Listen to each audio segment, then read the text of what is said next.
de passage où Jésus a dit « Mon sang purifie le monde ». Jésus ne l'a jamais dit. C'est une imagination de l'homme. Jésus ne l'a jamais dit.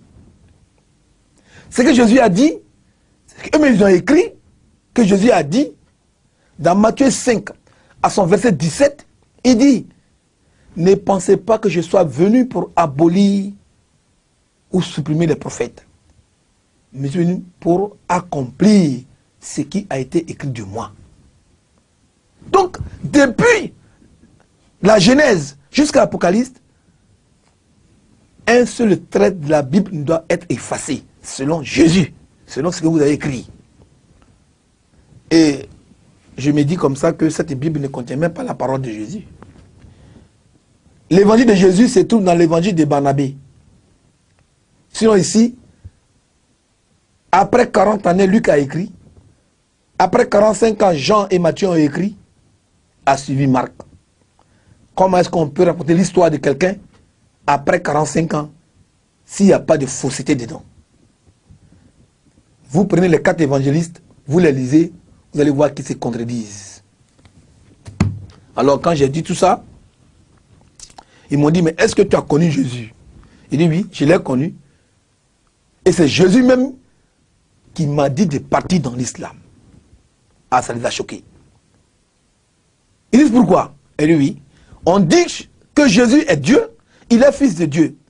Mais dans Jean 8, verset 26, Jésus dit, si vous me connaissez, vous allez connaître celui qui m'a envoyé. Car tout ce que je fais vient de lui.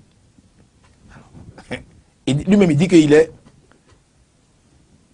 envoyé de Dieu. Et dans Jean 17, à son verset 6, il dit, de 3 à 6, il dit, là, il a là, Issa Rasulullah, que pour la vie éternelle, qui te connaissent, toi le vrai Dieu, et moi Jésus que tu as envoyé. C'est clair.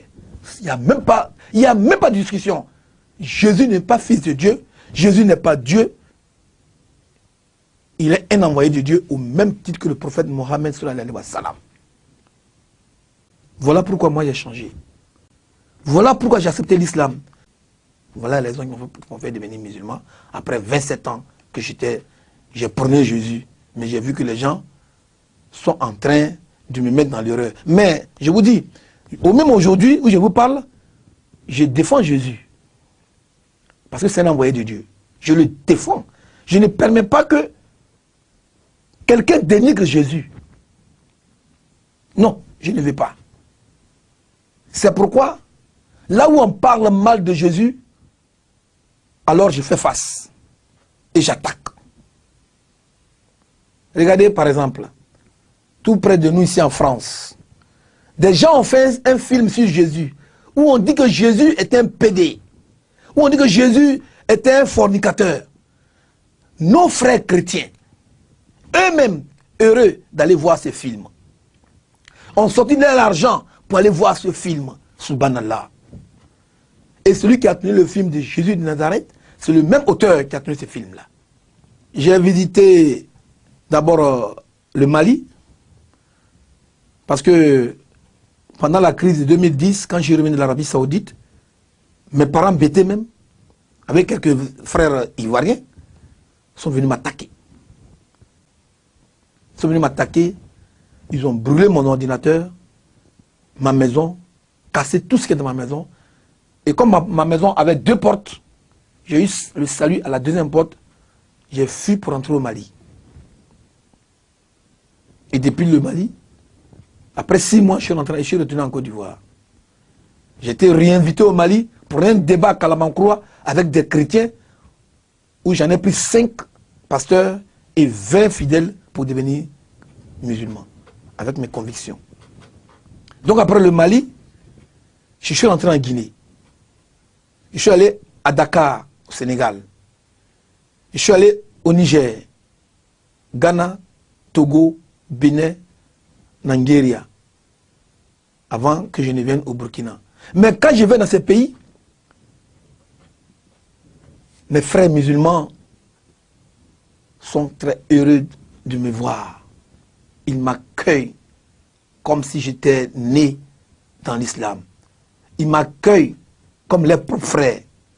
Je vous jure, mes frères, je ne regrette pas d'être musulman, bien que je n'ai pas de salaire. Quand je suis arrivé au Ghana, les Ghanéens ont bloqué un mois plein. Ils m'ont dit que tant que le mois de carême n'est pas fini, tu ne retournes pas en Côte d'Ivoire. Subhanallah. Mais dans ce mois-là, parce qu'au Ghana, les pasteurs prennent les mégaphones.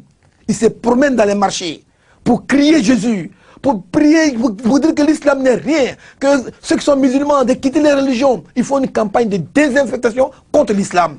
Donc, ma venue au Ghana était un salut. La Bible dit dans Amos 5, versets 21, 22, 23, Dieu dit, je hais vos guitares, je hais vos chansons, je hais vos cantiques.